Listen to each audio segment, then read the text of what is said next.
Welcome to red TV. నేను మీ తేజ. అఘోరి వర్షినికి పెళ్ళి అవుతుందా? ఆల్రెడీ పెళ్లి అయిపోయిద్దా? ఇంతకుముందు ఎవరికి చెప్పకుండా వాళ్ళిద్దరు పెళ్లి చేసుకున్నారా? సో రీసెంట్ గా మనం చూస్తున్నాం అఘోరికి సంబంధించి అలాగే వర్షికి సంబంధించి కొన్ని చాలా విషయాలన్నీ కూడా బయటపడడం. అయితే అఘోరికి ఇంతకుముందే ఇద్దరు ముగ్గురితో పెళ్లిళ్ళైనట్టు కూడా చాలా మంది చెప్పే ప్రయత్నం చేస్తున్నారు. అయితే మరి వాళ్ళ పెళ్లికి వాళ్ళ ఫ్యామిలీ మెంబర్స్ ఒప్పుకోవట్లేదా? ముఖ్యంగా వర్షిని వాళ్ళ ఫ్యామిలీ మెంబర్స్ ఒప్పుకోవట్లేదా? మరి ఇంతకు ముందు పూజా కార్యక్రమంలో వాళ్ళ ఫ్యామిలీ మెంబర్స్ ఎందుకు నిర్వహించారు?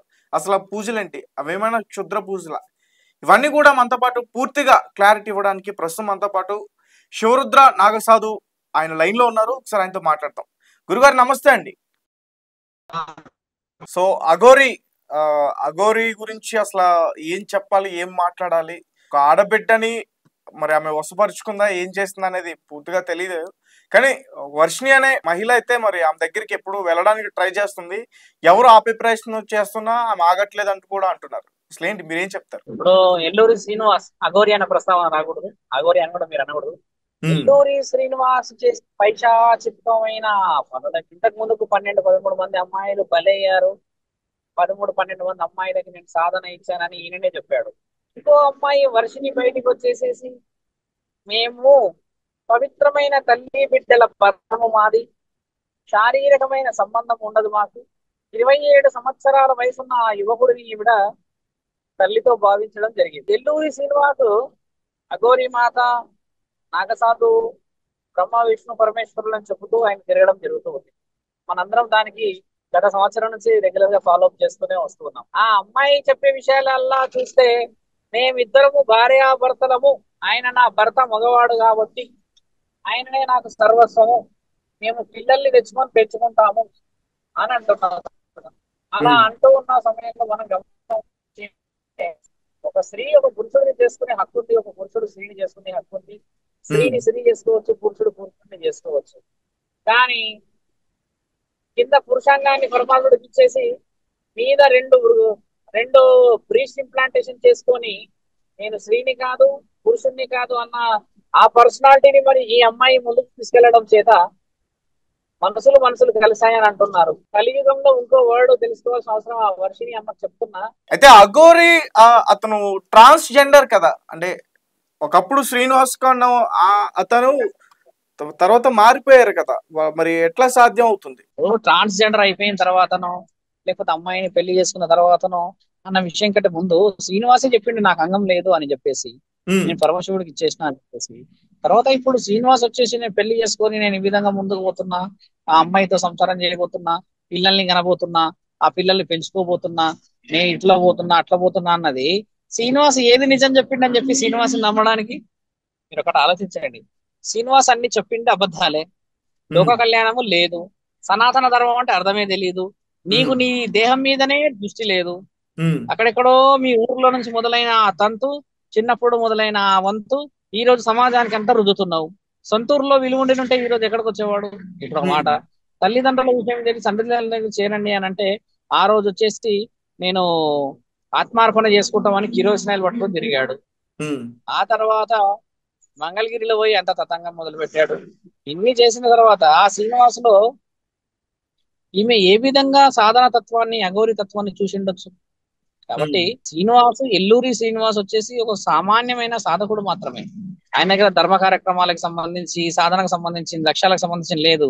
ఇప్పుడు మీరు కాల్ చేయకముందు నేను కొంచెం బిజీ ఉన్నా, ఒక 5-10 నిమిషాలు మీరు కంటిన్యూ కాల్ చేస్తూ ఉన్నారు. అఘోరాల అఖాడాల నుంచి కాల్ వచ్చింది.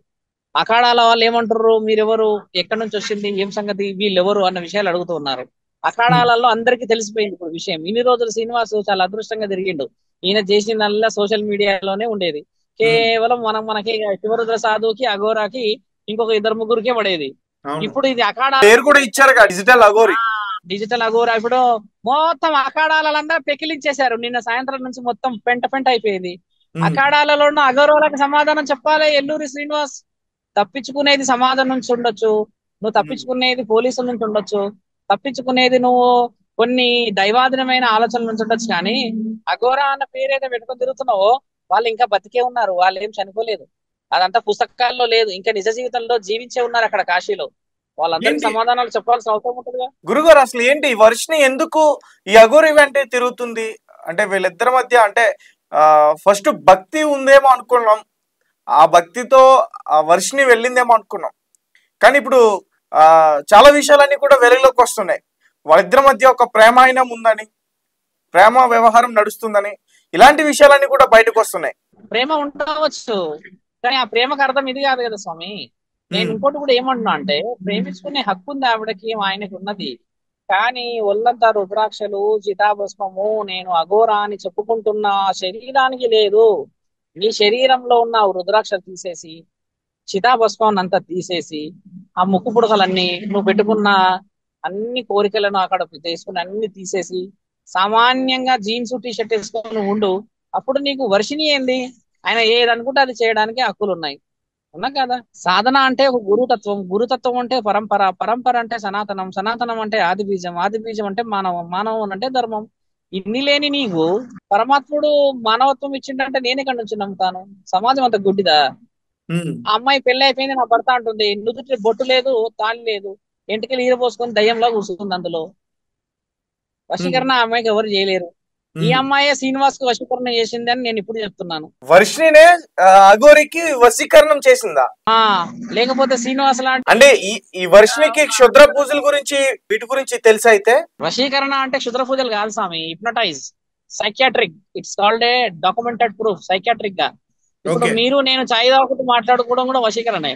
మీరు నాతోనే ఎందుకు చాయ్ తాగాలి? ఇప్పుడు శ్రీనివాసు సనాతన ధర్మం అని తిరిగి, లోక కళ్యాణం అని తిరిగి, ఏడికైతే ఆడికి అని చెప్పేసి కత్తులు పట్టి తిరిగిన ఆయన ఒక ఆడపిల్లకి లోనయ్యాడు అని అంటే, కామము, క్రోధము, మదము, మత్స్యము, మాంసము, ఆనందము, లోపల దుఃఖము, ఆశ, బాధ, ఏడుపు, ఇవన్నీ ఉన్నవాడు అఘోర కాదు. ఇవన్నీ ఈయనలో ఉన్నాయి కాబట్టి ఆయన అఘోరనే కాదు. ఇప్పుడు ఇంకా క్లియర్ గా తెలుస్తుందంటారా బయటకి?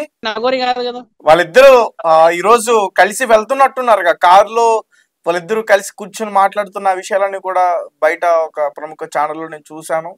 మళ్ళీ కలిసినట్టున్నారుగా, కలిపారా కలిసారా ఏంటి అసలు ఏం జరిగింది? ఎంత దూరం పోయినా శ్రీనివాస్ ఆగాల్సిందే స్వామి. శ్రీనివాస్ ఆగకుండా పోయేది ప్రసక్తే లేదు. మిస్సింగ్ కేసు అయింది ఆయన మీద, లా అండ్ ఆర్డర్ ఇష్యూ ఉంది అక్కడ. వాళ్ళ అమ్మా నాన్నలకి అమ్మాయికి ప్రొటెక్షన్ లేదని పెట్టింది. ఆయన మొగోడు కాదు ఆడోడు కాదని వాళ్ళ అమ్మ స్టేట్మెంట్ ఇచ్చింది. ఇప్పుడు కూడా బిగ్ టీవీలో లైవ్ ఇస్తుంది కదా వాళ్ళ అమ్మ. కాబట్టి తల్లిదండ్రులకు గౌరవం ఉంది మన శాసనాల్లో. బిడ్డలకి తల్లిదండ్రులు ఎప్పుడు మోసం చేయలేరు స్వామి, బిడ్డలే తల్లిదండ్రుల్ని మోసం చేశారు, గుర్తుపెట్టుకో. ఆ అమ్మ నాన్నల రోదన, పెంచిన ప్రేమ అంత సులభంగా పోయేది కాదు. కాబట్టి ధర్మాన్ని కాపాడాలి, మంచితనంగా ఉండాలి, ముందుకు పోవాలి అని అంటే తల్లిదండ్రుల గౌరవం సంపాదించిన వాడు సమాజంలో గౌరవాన్ని సంపాదిస్తాడు స్వామి. కాబట్టి శ్రీనివాస్ త్వరలో తెలుసుకోవాలి, పోలీస్ స్టేషన్ కి రావాలి, మాట్లాడాలి, అన్ని లీగల్ గా రాసుకోవాలి, ముందుకు పోవాలని చెప్పేసి నేను కోరుతున్నాను. అమ్మాయి మరి వెనక్కి వచ్చే అవకాశం ఉంటుందా వర్షిని? మళ్ళీ ఆల్రెడీ మొన్న వెళ్ళి తీసుకొచ్చారుగా బలవంతంగా. అలా ఉండదు. ఇప్పుడు ఆ అమ్మాయి ఖచ్చితంగా వస్తుంది స్వామి. ఆ అమ్మాయి ఈ రోజు కాకపోతే రేపైనా తెలుసుకోవాల్సిందే కదా. కాబట్టి ఏంటంటే ఆ అమ్మాయి తెలుసుకుంటది. ఆ అమ్మాయి తెలుసుకున్నాక అన్ని మంచి జరుగుతాయి. మీడియా సోదరులందరూ కూడా కొంచెం టచ్ లో ఉంటే మనం యథార్థాన్ని చూపించే ప్రయత్నం చేయాల్సిన అవసరం కూడా మనకు ఉంది స్వామి. వీళ్ళ ఫ్యామిలీ మెంబర్స్ బలవంతంగా ఆల్రెడీ అక్కడ చాలా దూరం నుంచి తీసుకొచ్చి మళ్ళీ ఎందుకు అంత ఈజీగా వదిలేశారు? ఏదో అన్న నెంబర్ ఉందంట, పర్సనల్ నెంబర్, ఆ నెంబర్ తో మాట్లాడుకుంటారంట. ఆయన దగ్గర 6 ఫోన్లు ఉన్నాయనంట. ఆ అమ్మాయి చెప్తుంది, 6 ఫోన్లన్నీ ట్రేస్ చేస్తున్నారు, ఇవన్నీ రికార్డింగ్లు ఉన్నాయి, రికార్డింగ్ పెట్టకుంటున్నారు. ఇవన్నీ ఆ అమ్మాయి లీగల్ గా ఇన్ఫర్మేషన్ ఇచ్చేస్తుంది భయం లేకుండా. కాబట్టి ఆ భయం అనేది ఆ అమ్మాయి అంతలా ఆ అమ్మాయి తెలుసుకునేంత వరకు మనం ఆగాలి అంటున్నాం. అఘోరి దగ్గర వర్షినికి సేఫ్ అయినా అని అడుగుతున్నా. ఏం లేదు, ఎక్కడ సేఫ్ ఉంది? సేఫ్ లేదు, సేఫ్ ఎట్టి పరిస్థితుల్లో లేదు స్వామి. ఎట్లా అఘోరిని ఆపడం ఎట్లా? అక్కడ సేఫ్ లేదు, ఎలాంటి పరిస్థితుల్లో సేఫ్ లేదు, ఆ సేఫ్ కుదరదు. తొందరలో ఆ వర్షిని కూడా తెలుసుకొని బయటపడాలనేదే నా కోరిక, అందరి కోరిక. ఆ అమ్మాయి బయటికి రావాలని ఆలోచన. మీరేమైనా వాళ్ళ ఫ్యామిలీ మెంబర్స్ తో మాట్లాడే ప్రయత్నం చేశారా? నిన్న నేను మాట్లాడినా వాళ్ళ ఫ్యామిలీ మెంబర్స్ లో. ఆయన విష్ణు ఎవరు చేశారు, ఫోన్ చేశారు నాకు. ఆయన కూడా అన్ని వివరాలు చెప్పారు. ఆయన నన్ను కలుస్తా అన్నాడు.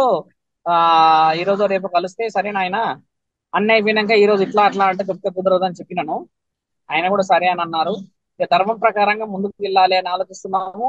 మీతో కూడా టచ్ లో ఉండి మీరు. ఓకే గురువు గారు, thank you so much. So guys చూసారు కదా, అఘోరి వెంట మళ్ళీ వర్షిని వెళ్ళిపోయింది. ఆమె తెలుసుకుని మళ్ళీ వెనక్కి